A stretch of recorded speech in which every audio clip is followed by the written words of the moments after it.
you're Jewish I and you am. grew up in Brooklyn. I was wondering like how your opinion on Israel evolved throughout time, if you don't mind me asking. No, be my pleasure. I went to, when I was in like elementary school, I went a couple of afternoons a week to a thing called Center Island Jewish. And it was mostly teaching you about Jewish culture and teaching about how Jews had been discriminated against and teaching you the Jewish songs and the dances and the holidays.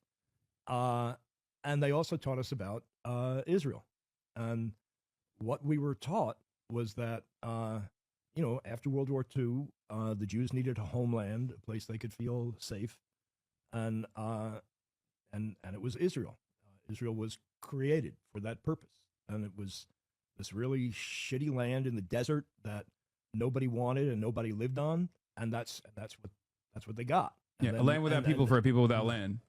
and then the Jews who moved to Israel, with the help of the international Jewish community, ended up creating this very vibrant, highly developed society and culture. What we were told was that the Arab countries, the Arabs who lived around them, were kind of jealous of that culture, Yeah. that development, that quality of life. So they made war on them. Yeah. And so that's the way I thought it was. What was a formative part of your development that made you feel like the way that this was presented to you initially might not have been entirely correct? I think it was only maybe 20 years ago that I started understanding that, whoa, there were people who lived there, Mm-hmm. and there were people that were pushed out.